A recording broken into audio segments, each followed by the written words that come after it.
Test 3. You will hear a number of different recordings, and you will have to answer questions on what you hear. There will be time for you to read the instructions and questions, and you will have a chance to check your work. All the recordings will be played once only. The test is in 4 sections. At the end of the test, you will be given 10 minutes to transfer your answers to an answer sheet. Now turn to Section 1. Section 1. You will hear a telephone conversation between a hotel receptionist and a customer. First, you have some time to look at questions 1 to 5.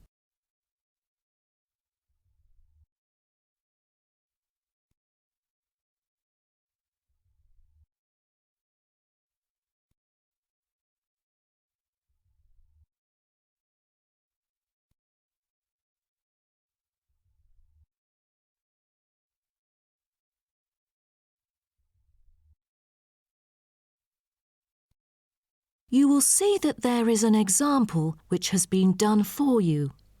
On this occasion only, the conversation relating to this will be played first. Good morning, Sunset Hotel. How may I help you? Good morning. I just saw an advert in the paper about your hotel. Where exactly is it located? We are situated on Sunset Avenue, north of the beach, close to many scenic spots. It is an ideal choice for travellers interested in sightseeing. The receptionist says the hotel is situated north of the beach, so north has been written in the space. Now we shall begin. You should answer the questions as you listen, because you will not hear the recording a second time. Listen carefully and answer questions 1 to 5. Good morning, Sunset Hotel. How may I help you? Good morning. I just saw an advert in the paper about your hotel. Where exactly is it located? We are situated on Sunset Avenue, north of the beach, close to many scenic spots. It is an ideal choice for travellers interested in sightseeing. That's great. Is there a vacant 4-bed room? We'll be travelling with our 2 sons, aged 9 and 11, so it's best that we are able to stay in one room. Let me check. Just a moment. We only have a few 4-bed rooms, and I'm afraid they are fully booked at the moment. The earliest time available is August, but there might be some left in July if a previous customer cancels the reservation. Oh, that'll do. How much would the room cost me? It's €77.50 during peak time, but the price would be much lower during off-peak season. Only €50. So, if I book a room right now, is there any discount? Yes, we do offer a 30% discount for any reservation made 1 month ahead of schedule. It is a very reasonable price. That does sound tempting. Does the price include anything? The price includes 2 breakfast vouchers per room per day. You can use them at 2 different restaurants in our hotel.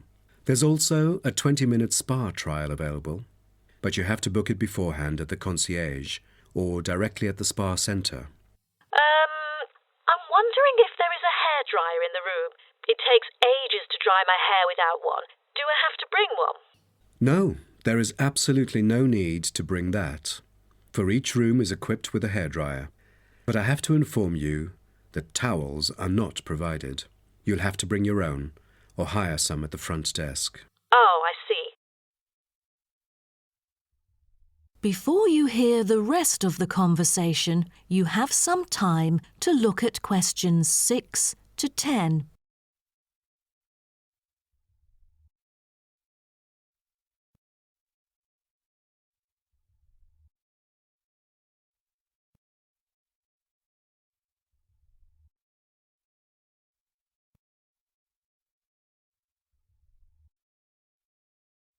Now listen and answer questions 6 to 10. Before making a reservation, Can you tell me a little bit more about your hotel? Sure, no problem. We aim to please our guests by providing impeccable service at all the modern amenities, trying to make them feel at home. In the lounge, there are a list of books, ranging from contemporary literature to classic poetry, free for any guest to read. There is also a games room, offering a number of indoor games, including popular board games like Monopoly, as well as the beloved table soccer. A nice place to go on rainy days. Are the computers available in the hotel? I might have a few emails to respond to during my stay there. I'm afraid we currently do not provide any for our customers. However, internet is available within our hotel premises. Just use the room number and the guest name to log in. That means I have to bring my own laptop then. All right. Because I'm travelling with my two sons, is there anything that they might be interested in? Yes, a popular activity here for children is collecting shells on the beach. Our hotel has a private beach. When there are very few visitors, you can take a stroll down the beach with your children and enjoy some quality family time, undisturbed. That sounds nice, but you see, my boys really love adventure. Is there something more exciting for them to participate in? We do have bicycles ready for hire. You can cycle with the boys along the bush track by the hotel, which is an ideal place to explore the wonders of nature. But because there is only a limited number of bicycles, we apply a first-come, first-served rule. Got it. I think my boys would love it. How can I arrange the payment then? Can I pay by credit card? Of course. We take credit cards. Thank you. You've been a great help. My pleasure, Ma'am. That is the end of section 1. You now have half a minute to check your answers.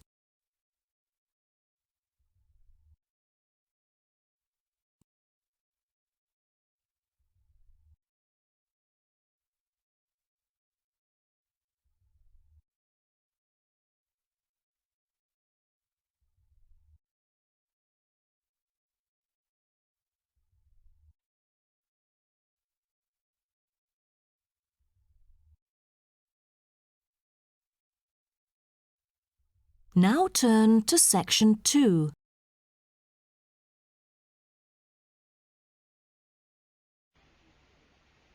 Section 2.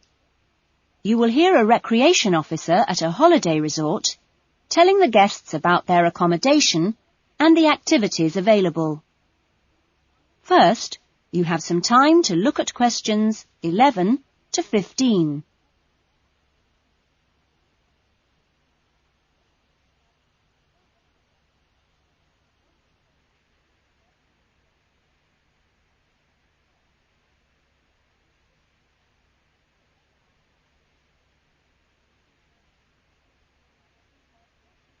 Now listen carefully to the first part of the talk and answer questions 11 to 15. Great. Well, hi everyone. My name's Jody, and I'm one of the 4 recreation officers here at Rainforest Lodge. My job is to make sure that you all have a great stay here with us and go away feeling relaxed and refreshed. As you can see, we're literally in the middle of nowhere at the lodge. There are no newspapers or TVs, and there's only one phone, and that's in the office. The lodge is a complete get-away-from-it-all experience, a place to unwind and appreciate the world without a lot of interruptions and distractions. From your cabin balcony, you'll find that you can't see anyone else, and the only noise you should hear is the birds. When the luggage comes, one of the guys will take it across to your cabin for you and make sure you know the way back here to the main center for dinner in the restaurant. Dinner will be served in about an hour or so. All the times of each day's activities are printed on the blue sheet you should have got in the information guides that were handed out on the coach. Each explorer trip has a different focus, so it doesn't matter how many you do or on what day, because there's always something new to discover in the rainforest. Tomorrow, I think we've still got places on the Orchid and Fungi tour. This is on foot and takes you to different parts of the rainforest. Or, if you'd prefer, there's the 4-wheel drive tour to the waterfalls. Or the fishing trip, where I promise you we'll catch some lunch. And last but not least, the famous crocodile cruise that leaves at 11 a.m. each day, just in time for the crocodile's lunch.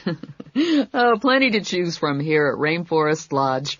Or just sit on your balcony, relax and unwind and enjoy the views. In the evenings, there is the Spotlight Tour, one of my favorites. The Spotlight Tour leaves at sundown and lets you catch a glimpse of some more of the rainforest wildlife as it comes out at dusk to feed. That's a great trip, and if you can, I'd really try to make sure you do it during your stay. You now have some time to look at questions 16 to 20.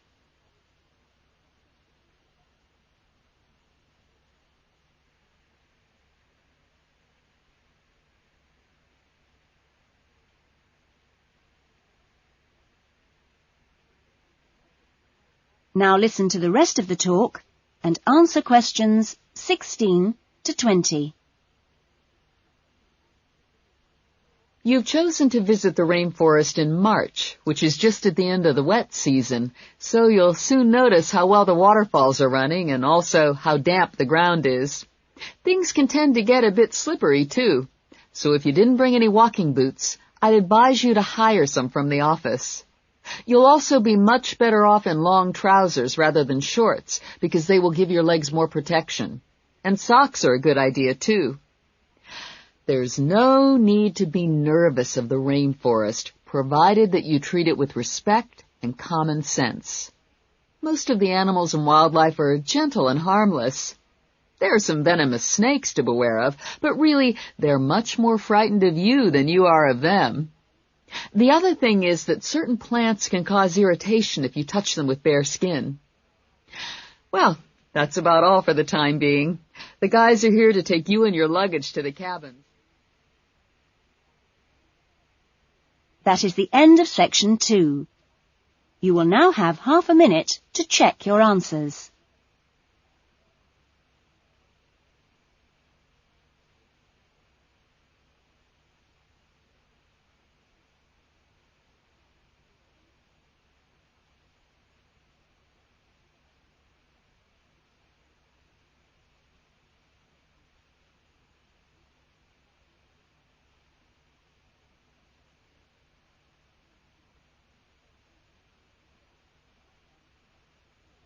Now turn to section 3.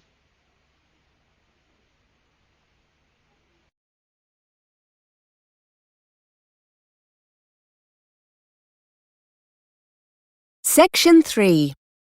You will hear 2 university students discussing how they should prepare for a presentation they are to give. First, you have some time to look at questions 21 to 25.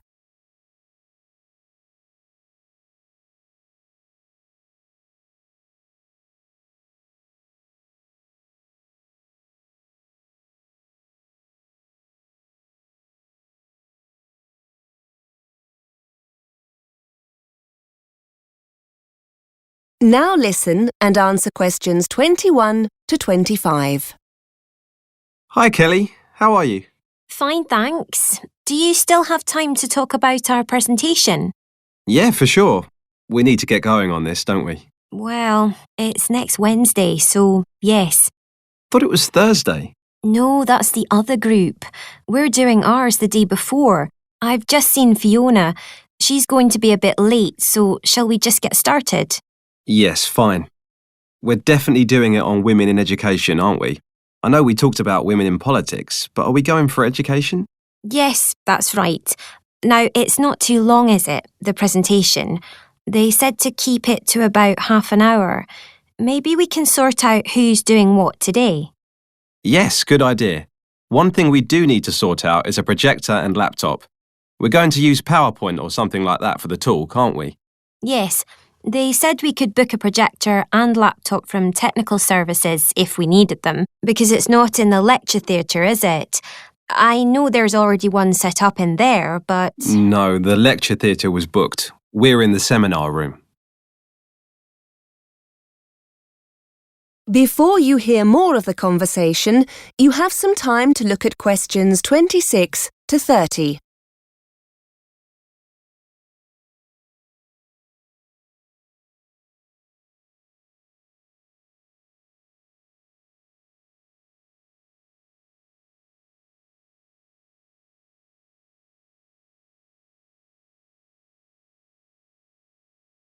Now listen and answer questions 26 to 30.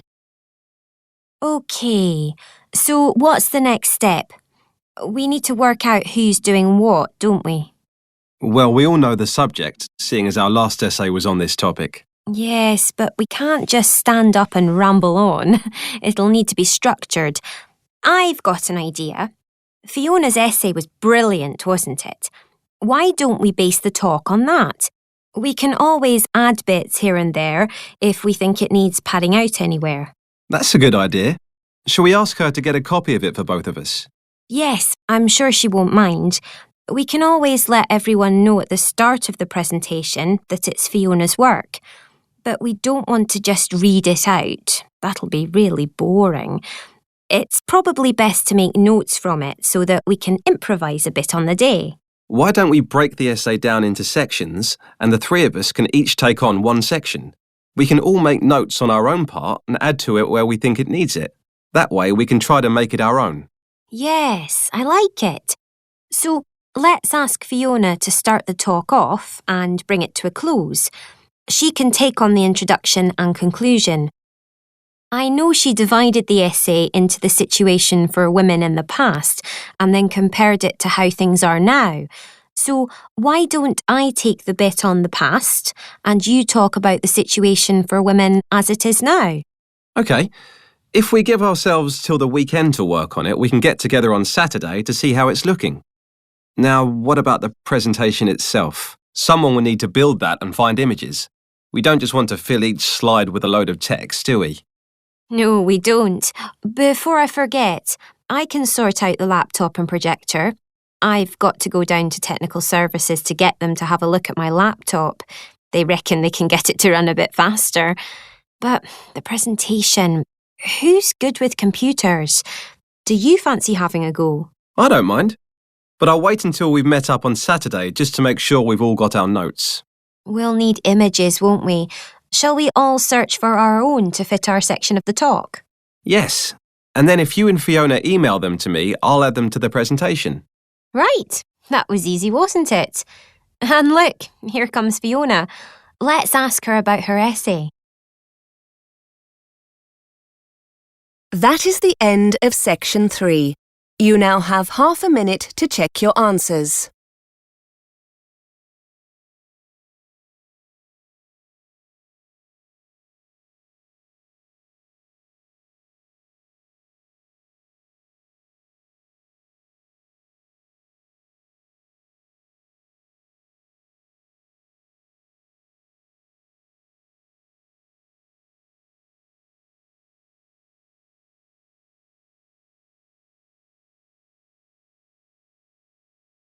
Now turn to section 4.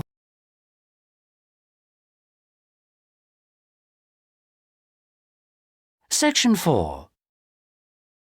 You'll hear the beginning of one lecture in a series of lectures about crime.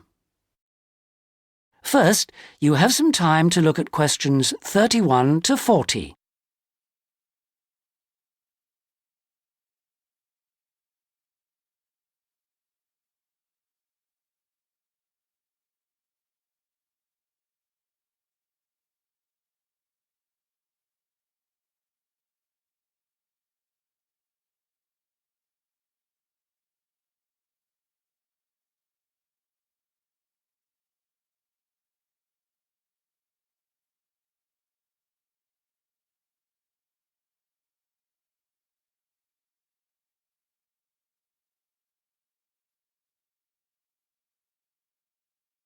Now listen and answer questions 31 to 40.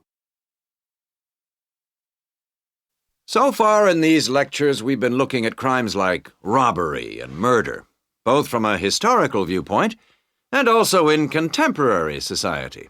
And we've seen that the preoccupation in Western society with crime and with lawlessness is part of a long and continuous tradition, rather than something which is new and unique to modern society. But over the past 70 years or so, there has been a massive increase in one type of crime, which is what's known as corporate crime. Corporate crime is crime which, as the name suggests, is connected with companies. with business organizations. It includes illegal acts of either individuals or a group within the company.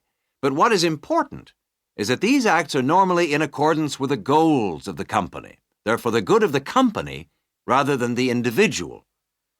It's been defined as, quote, crime which is committed for the corporate organization, the company, not against it, unquote. So crimes like theft by employees, things like embezzlement or fraud against one's actual employer are excluded according to this definition.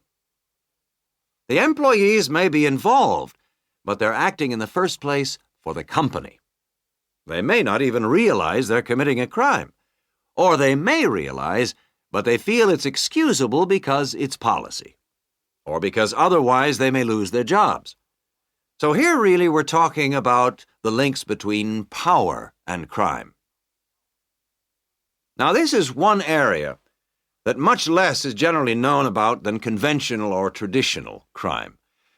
It has been relatively ignored by the mass media.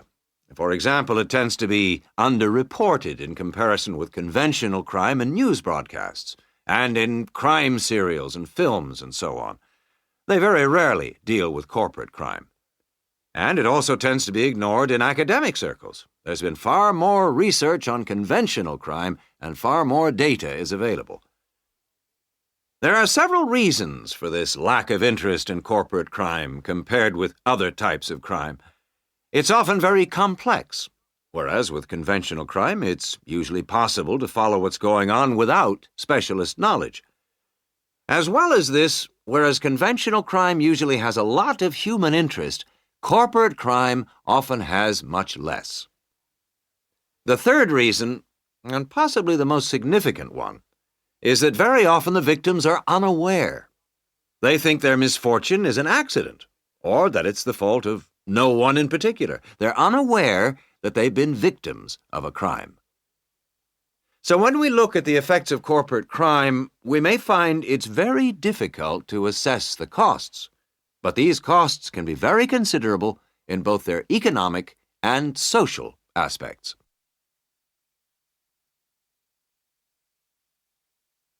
Let's look at the economic costs first.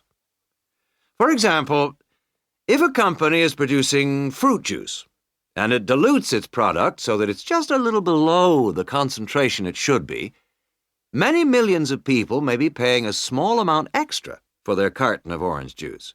Now, small amounts like this may seem insignificant for individual customers, too small to worry about. But for the company, this deception might result in massive illegal profit. However, all studies of corporate crime agree that the individuals are in fact deprived of far more money by such crime than they are by conventional crime like robbery and theft. In addition to this, we have to consider the social costs of corporate crime, and these are again very difficult to assess, but they are considerable. They're important because they can undermine the faith of the public in the business world, and also, more importantly, because the main group of people they affect are in fact not the richer sections of society, but the poorer. So here, companies are robbing the poor to benefit the rich. There are two more points to do with corporate crime that I'd like to illustrate with reference to a specific event which occurred several years ago. This was an explosion of a large oil tanker, which caused the loss of more than 50 lives of the crew.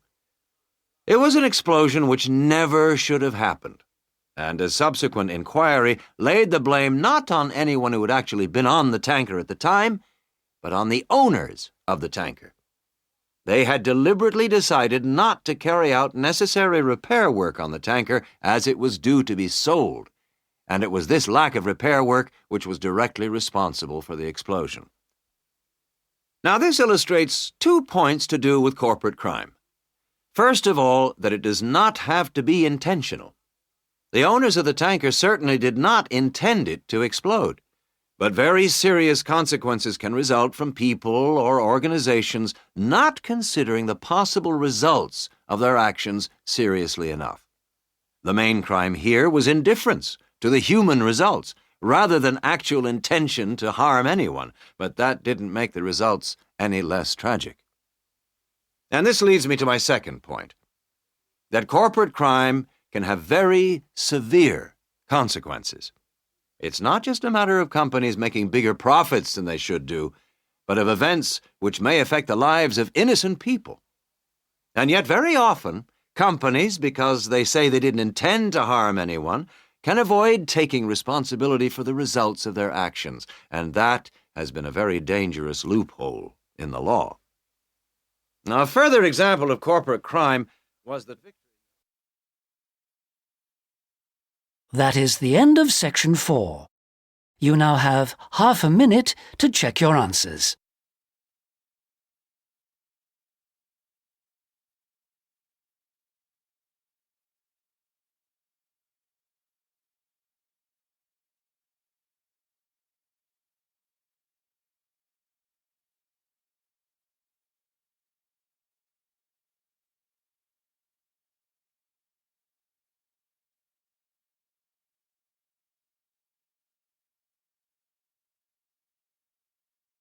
That is the end of the listening test.